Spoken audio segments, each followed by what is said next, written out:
Halo, Assalamualaikum warahmatullahi wabarakatuh. Perkenalkan, kami dari kelompok 5 analisis laporan keuangan akan menjelaskan tentang pro forma. Disimak ya. Oke, halo. Saya akan menjelaskan tentang pro forma. Yang pertama yaitu definisi dari pro forma. Istilah pro forma itu berasal dari bahasa Latin yang artinya demi bentuk atau sebagai bentuk.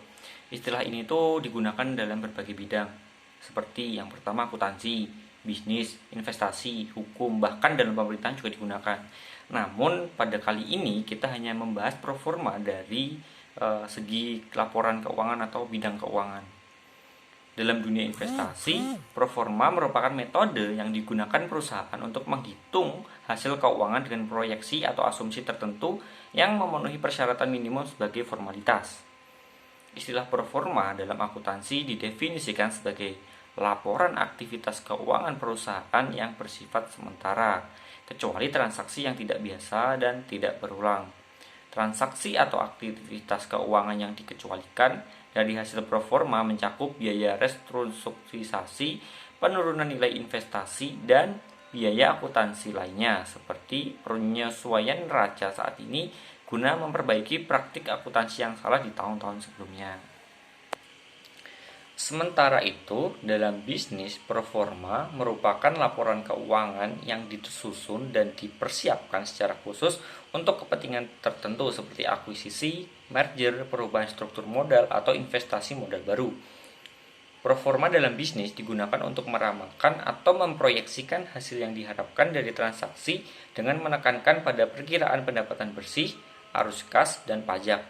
Secara sederhana dapat dipahami bahwa laporan pro forma menunjukkan status proyeksi aktivitas keuangan perusahaan berdasarkan laporan keuangan saat ini. Tujuan dan manfaat pro forma, apa sih pentingnya? Pentingnya yaitu sebagai hasil proyeksi dari aktivitas keuangan atau laporan keuangan pro forma memang tidak menampilkan data real berdasarkan transaksi faktual. Meski demikian, laporan keuangan pro forma disusun berdasarkan laporan keuangan real perusahaan saat ini. Lantas, untuk apa laporan keuangan pro forma disusun? Penyusunan laporan keuangan pro forma tentu saja tujuannya beberapa diantaranya sebagai berikut. Yang pertama yaitu perusahaan memperkirakan prospek bisnis perusahaan di masa mendatang berdasarkan data keuangan yang ditampilkan dalam laporan keuangan saat ini. Yang kedua, menganalisis kondisi keuangan perusahaan di masa lalu dan sekarang. Yang ketiga, memproyeksikan kondisi keuangan perusahaan saat ini dan posisi keuangan perusahaan di masa yang akan datang. Yang keempat, meminimalisir resiko yang mungkin muncul atas strategi keuangan yang direncanakan perusahaan. Dari tujuan tersebut, laporan keuangan pro forma penting tak hanya bagi manajemen perusahaan, tetapi juga para pemegang saham, investor, juga kreditur. Laporan keuangan pro forma digunakan sebagai dasar untuk membandingkan dan menganalisis informasi yang dibutuhkan perusahaan terkait dengan upaya mengembangkan dan memajukan bisnisnya. Seiring tujuannya, penyusunan laporan keuangan pro forma memberikan manfaat bagi manajemen perusahaan dan juga investor. Laporan keuangan pro forma digunakan sebagai tolak ukur atau anggaran penting untuk mengoperasikan bisnis sepanjang tahun. Dari laporan keuangan pro forma, manajemen bisa memperkirakan besar biaya yang dikeluarkan, penjualan yang diharapkan, dan termasuk tingkat laba yang diinginkan di periode-periode mendatang. Secara keseluruhan, laporan keuangan pro forma mampu memberikan informasi yang dibutuhkan untuk membuat pilihan yang tepat bagi pengembangan bisnis perusahaan. Yang selanjutnya adalah asumsi. Apa sih pentingnya asumsi dalam penyusunan laporan keuangan pro forma? Nah, asumsi digunakan dalam penyusunan pro forma laporan keuangan karena asumsi tersebut merupakan kondisi prasyarat suatu proyeksi dapat dibuat. Yang kedua, tanpa asumsi, maka suatu proyek sulit untuk dibuat karena terlalu banyak kemungkinan yang akan terjadi. Yang ketiga, asumsi dapat menetapkan suatu kondisi. Selanjutnya, apa sih manfaat dari adanya asumsi? Manfaatnya antara lain sebagai berikut. Yang pertama, memudahkan penyusunan anggaran. Yang kedua, dapat dijadikan alasan mengapa suatu proyeksi tidak dapat tercapai. Yang ketiga, sinyal diberlakukannya perubahan atas anggaran yang telah dibuat. Yang keempat, analisis sensitivitas dengan melakukan perubahan dari asumsi. Kemudian, gimana sih cara menyusun laporan keuangan proforma? Ada 5 cara. Yang pertama, hitung proyeksi pendapatan perusahaan dengan asumsi pasar yang realitas. Yang kedua, lakukan riset dan diskusi dengan ahli akuntan untuk menentukan arus pendapatan normal per tahun, arus kas, dan juga asumsi akumulasi aset. Yang ketiga, perkirakan total liabilitas dan biaya perusahaan. Yang keempat, setiap pengeluaran yang ada harus diperhatikan, yaitu mulai dari estimasi yang dibuat itu harus tetap realitas. Yang kelima, perhatikan arus kas perusahaan. Nah, poin ini menyangkut seputar net income di masa yang akan datang, penjualan aset, dividen, dan juga penerbitan saham.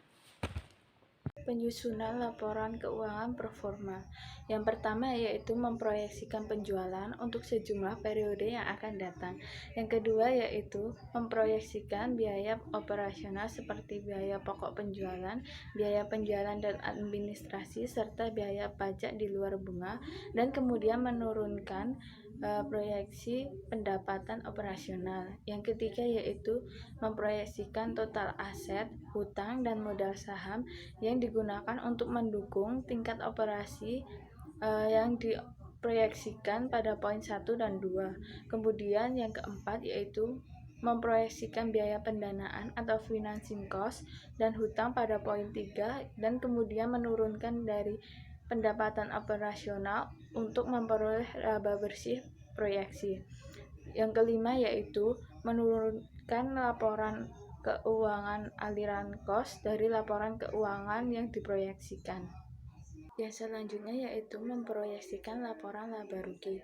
Yang pertama yaitu memproyeksikan penjualan. Proyeksi penjualan di sini digunakan untuk menurunkan angka-angka proforma di laporan keuangan proforma.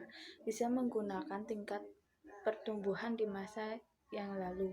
Namun yang perlu diperhatikan, stabilitas musiman atau siklus dari penjualan dan penyesuaian yang diperlukan. Apabila tingkat penjualan tumbuh stabil, maka tingkat pertumbuhan penjualan bisa digunakan untuk memproyeksikan penjualan di masa yang akan datang. Yang kedua yaitu memproyeksikan biaya operasional.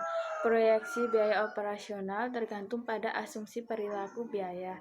Apabila analis biaya mengasumsikan bahwa biaya operasional memiliki perilaku biaya dengan variabel sepenuhnya, maka analis dapat memproyeksikan biaya operasional di masa yang akan datang dengan menggunakan laporan keuangan common size atau proporsional, serta dapat menggunakan tingkat pertumbuhan item individual. Kemudian, apabila biaya tetap tinggi, maka perubahan akan semakin melambat, tidak sepenuhnya proporsional. Yang selanjutnya yaitu memproyeksikan neraca. Dalam proyeksi neraca di sini cara yang lebih mudah yaitu dengan memproyeksikan sisi kiri neraca terlebih dahulu atau sisi aktiva, kemudian baru menyusun komponen yang digunakan untuk menyusun sisi kanan neraca atau pasiva. Kemudian terdapat dua pendekatan. Yang pertama yaitu memproyeksikan total aset terlebih dahulu, kemudian setiap item dihitung dengan menggunakan teknik common size. Yang kedua yaitu memproyeksikan item aset secara individual, kemudian dijumlahkan dan akan memperoleh total aset. Selanjutnya terdapat dua cara untuk memproyeksikan aset baik total maupun individual. Yang pertama yaitu memproyeksikan aset dengan menggunakan tingkat pertumbuhan. Yang kedua yaitu memproyeksikan aset dengan menggunakan perputaran aktiva tetap untuk masa yang akan mendatang. Yang selanjutnya yaitu memproyeksikan hutang dan modal saham.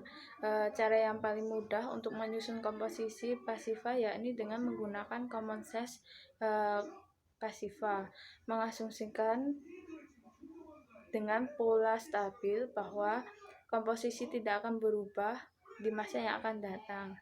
Kemudian apabila terdapat kejadian yang dapat merubah pola, maka pendekatan common sense tidak dapat digunakan untuk memproyeksikan sisi pasiva neraca untuk tahun yang akan datang. Kemudian memproyeksikan biaya pendanaan. Pada proyeksi biaya pendanaan memerlukan asumsi bahwa struktur modal tidak dapat berubah pada masa yang akan datang serta tingkat bunga juga. Apabila struktur modal berubah, misalkan hutang semakin besar, maka risiko perusahaan dapat berubah. Dengan demikian, tingkat bunga juga dapat berubah untuk mengkompensasi kenaikan risiko. Yang selanjutnya, langkah terakhir yaitu memproyeksikan laporan arus kas.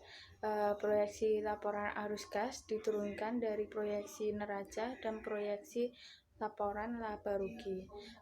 Dalam proyeksi laporan arus kas terdapat 3 komponen yang dilakukan, yaitu investasi, pendanaan, dan operasi.